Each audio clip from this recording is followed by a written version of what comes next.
Hello guys, welcome to our channel track anime, যেখানে আজকে আমরা দেখব তোমাদের সকলের প্রিয় মানবা সিরিজ সোলো লেভেলিং র্যাগনারকের চ্যাপ্টার 52। সুহোর সামনে এখন ডংসুকের নিথর দেহ পড়ে আছে, আর ঠিক তখনই ইতারিমের পাওয়ার ব্যবহার করে কাং তাইসিক এক ঝটকায় সুহোর সব শ্যাডো সোলজারকে শেষ করে দেয়। এমনকি সে সুহোর দিকে একটা স্ল্যাশ অ্যাটাকও করে, আর আমরা দেখি যে সুহোর গালে একটা ছোট্ট স্ক্র্যাচ পড়ে। সুহো মনে মনেই বলে, এই লোকটা অ্যাসাসিন টাইপের হান্টার, আর সে স্টেল স্কিল ইউজ করছে, কিন্তু আমার সেন্সও এখন অনেক বেশি শার্প। আমি সহজেই ওর পায়ের শব্দ শুনতে পাচ্ছি, তাই ওর অ্যাটাক আমি এড়াতে পারছি, কিন্তু কাউন্টার অ্যাটাক করা এখনো পর্যন্ত সম্ভব হচ্ছে না। এরপর হঠাৎ করেই সিন বদলে যায় একটা হেলিকপ্টারের ভেতরে।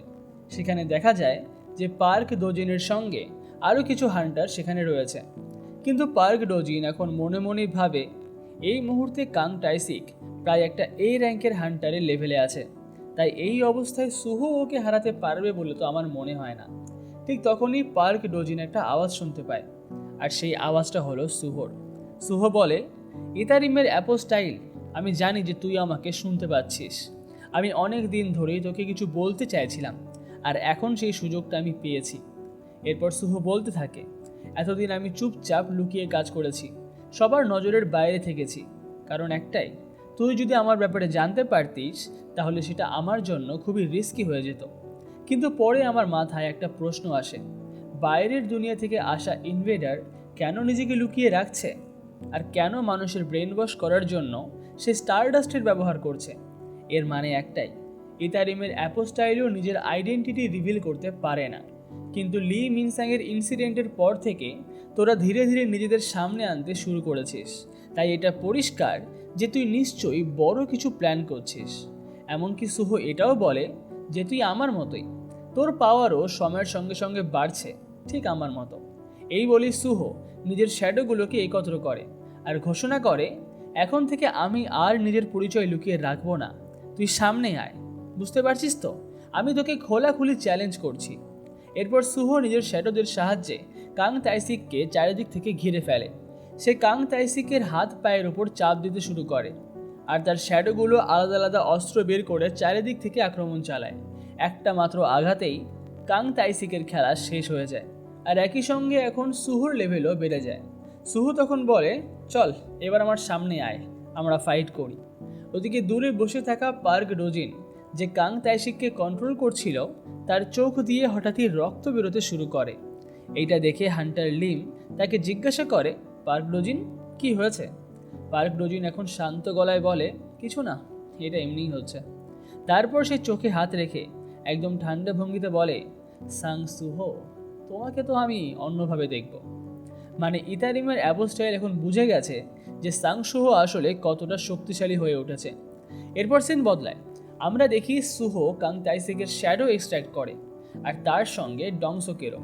সুহো বলে, এই পুরো ঘটনার পেছনে তোদের হাত আছে, আর তোরা জানিস না যে এর জন্য কত নির্দোষ মানুষ মারা গেছে, তাই তোদের আমি শাস্তি দিচ্ছি যে এখন থেকে তোরা আমার জন্য লড়বি।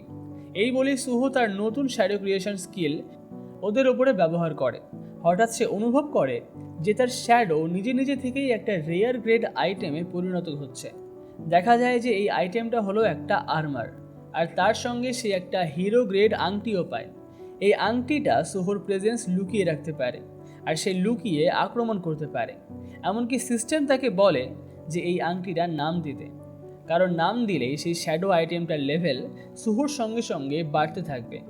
এই রিংটার আসল নাম হলো the ring of the murderer, আর সুহো এখন রিংটার নাম রাখে কিরা। নামটা খুবই পরিচিত, তাই না? বলো তো কোন অ্যানিমিতে আগে ইউজ হয়েছিল? জেনে থাকলে কমেন্টে জানাও। এরপর সুহো রিংটা তার আঙুলে পরে নেয়, আর রিংয়ে শ্যাডো সোলজারের স্ট্যাটও তার সঙ্গে শেয়ার হয়, তাই সুহো বেশ খুশি হয়ে যায়।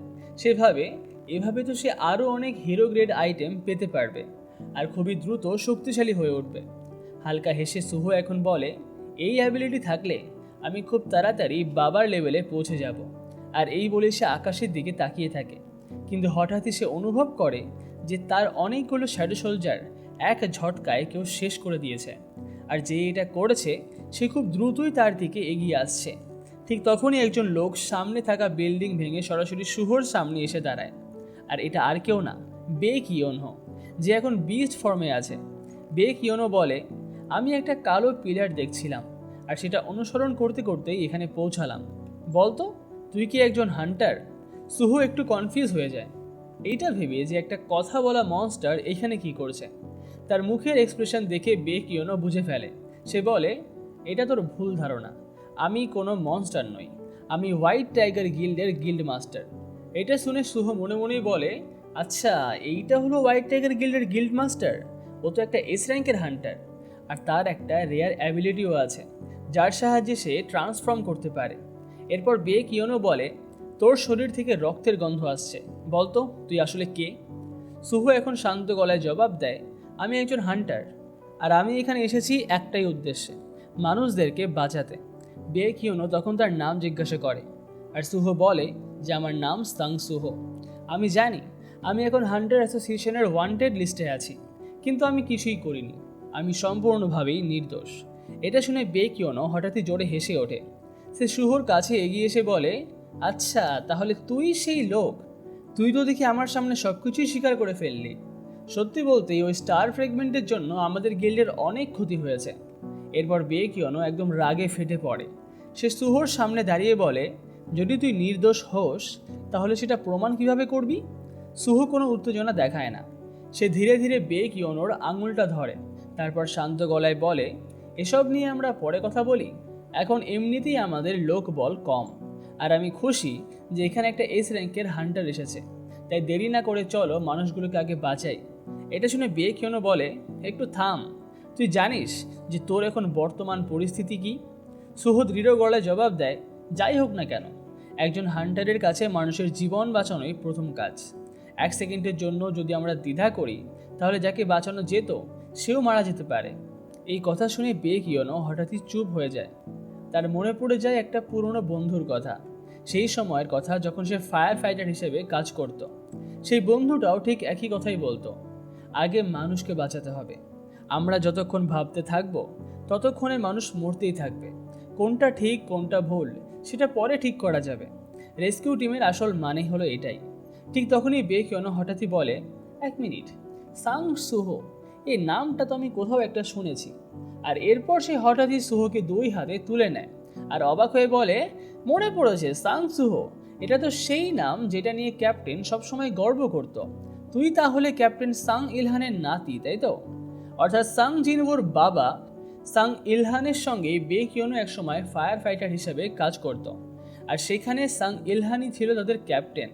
আর এখানেই শেষ হয় চ্যাপ্টার 52।